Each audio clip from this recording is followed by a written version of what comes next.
Hello all, and for this video I wanted to talk a little bit about faith-based explanations, in particular with Thomas Aquinas. And I think these kind of faith-based explanations that the Catholic world brings about through Aquinas and Augustine, as they find the Hellenic period and discover Aristotle, certainly with Aquinas. But in their own contemporary, as they go across continental Europe, the Romans, and this kind of interactions with the Arab world and other people and other attainment of knowledge and the historical and framing that you have to contend with. How are people who do not know, the Catholic ethos, the logos that Augustine would talk about, how nonetheless are they able to, have these descriptors? How do they know about the atom? How do they know science? And how do the Greeks just have this vast wealth of knowledge? And I think using faith and trying to bring about it with its reason in a kind of explanation of in a kind of like non-conspiratorial way that we can't even really imagine today. On Twitter and all these kind of different thinkers that I partake in myself, we all have these kind of really abstract theory bro posting explanations for like phenomenon, for the way the left is doing whatever the topic may be this month, but or how certain segments of the right are not really getting it right, or whatever the case may be. It's always this kind of elaborate theory posting as to why things are the way they are, this sort of conspiratorial aspect of explaining our relationships with the elites, or our relationships even with material conditions and that sort of aspect to it. But here with Aquinas, this isn't really the case. It's different. It's the explanation that through human beings and existence itself, right? Existence is affirmed here. That's not really true as you go through modernity. Actually, it's quite literally the refutation of that. It's not moralized. Existence is just this own interdependent aspect to being alive. It's there's no real how do you say, a sort of goodness about it. It's just neutral. It's just there. We just exist. It's just existence itself. The bare existence, as he would talk about. But this is just a low frequency in that sort of sense here.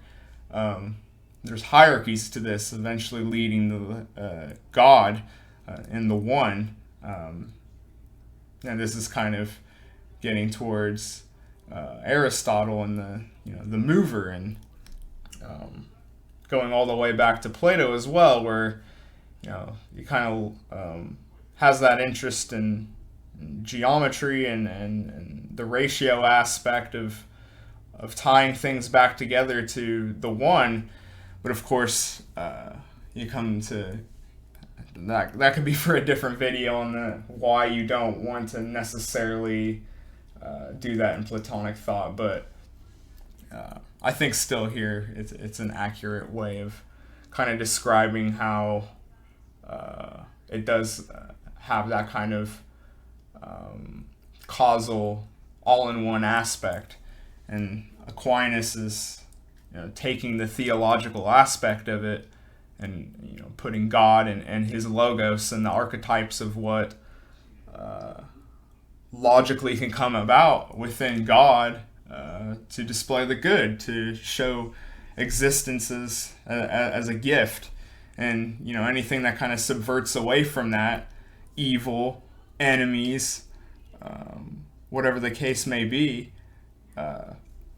is only a brief deviation away from the good in the end anyway. And so I think this kind of faithful explanation within evil itself, this is how you kind of end up with the humanitarian aspect of Catholic thought, quite literally, and still to this day, where I think, unfortunately for the theological sort of undermining that we see around us of trying to use these kind of humanitarian concepts in a political aspect to bully people. I think this kind of is a sort of butchering of Aquinas' idea of God being God choosing to quite literally embody the human archetype. And so if God put himself as sort of an equal to human footing, then all human beings are worthy of the dignity of God himself. And when you use that, that's how you kind of end up with the humanitarian aspects of other people and other ways of gaining knowledge.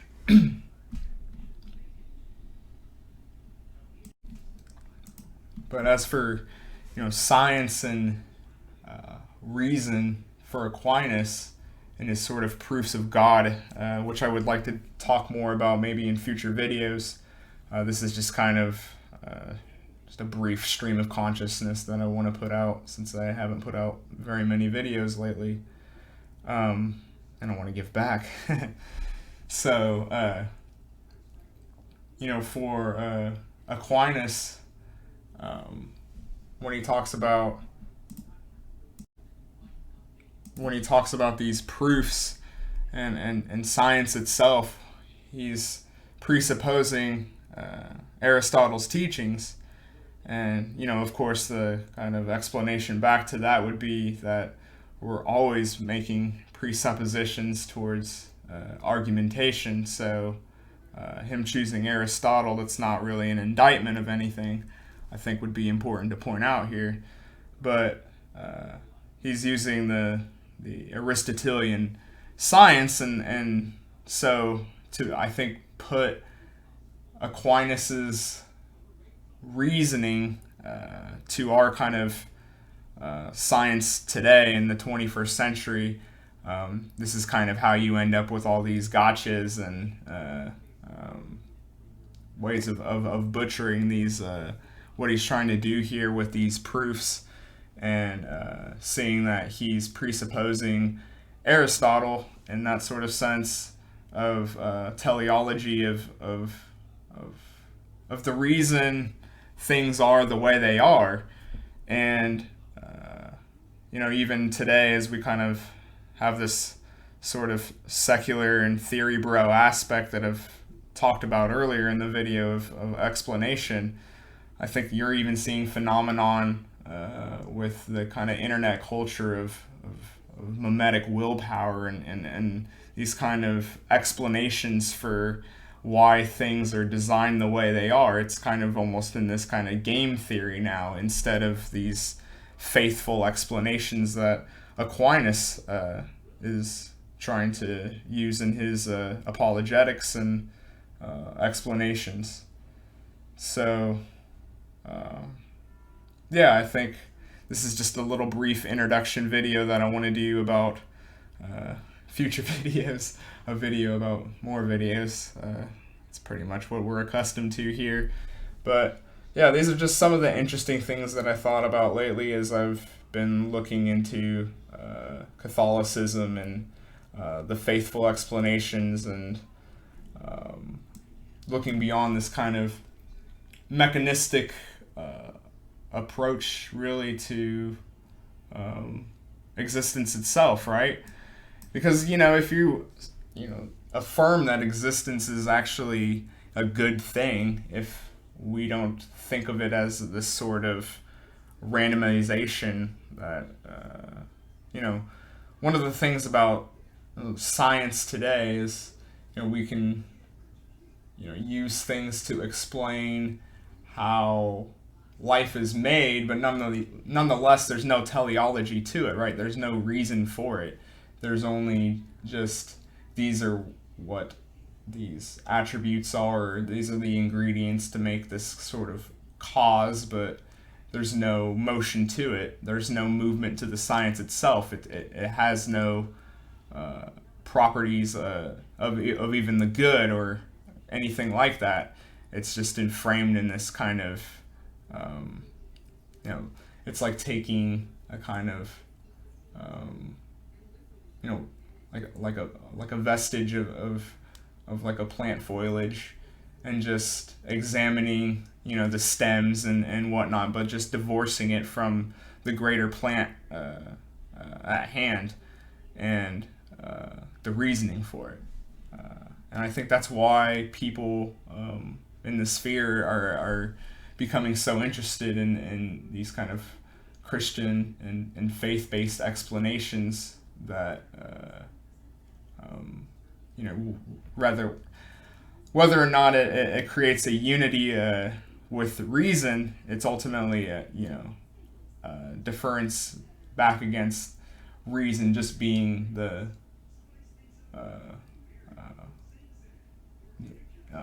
the only thing to have the conversation at hand, is really, I think, one of the fundamental insights to perhaps gain on where things are going today. But yeah, thanks for watching, guys. I appreciate it.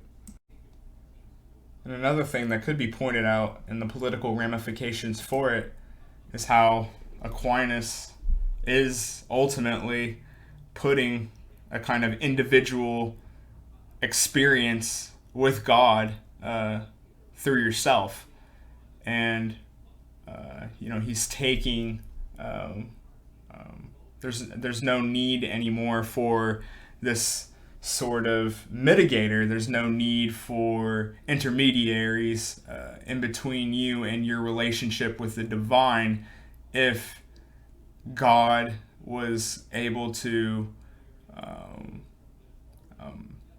put himself as an equal towards human beings, and there's a lot of ramifications that can come out of that, and the humanitarian aspect to it that I kind of alluded to earlier as well. And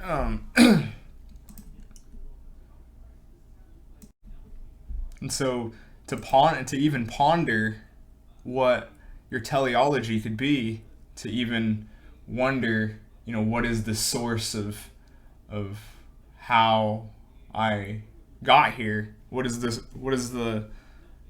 reason for this?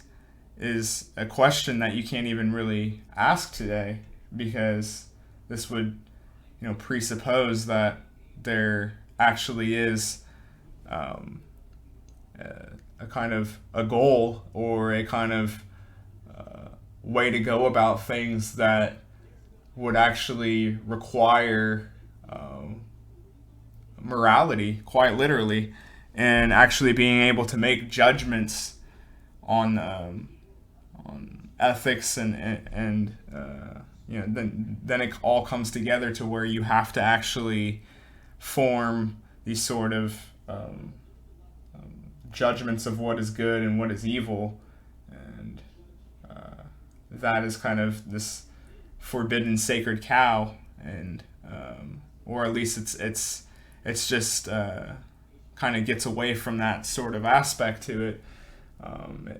It kind of delegates the conversation as far away from it as it could go, or we're just left with answering this specific proposition, but we can't equate it back out, towards a greater kind of picture. It's just kind of this jumbled, one cause, one solution sort of attitude. You can't actually approach this sort of the river, the kind of stream that pieces it all together, in my mind at least.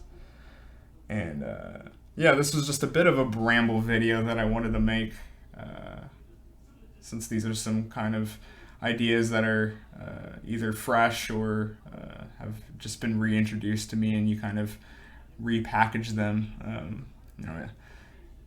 That's one of the funny things about theory and philosophy is, even though you think you're familiar with something, you come back towards it and you have a totally different way, a totally different temporal understanding of it, that I think is pretty interesting to kind of hold on to, because that kind of goes into the idea that reason is this everlasting sort of struggle, even to yourself, where you come back to these kind of conclusions, or find out that conclusions that you once had are no longer valid because it doesn't go up against the kind of principles or system you've built now. At least this is the kind of theory bro oddest take on how he handles things, I suppose.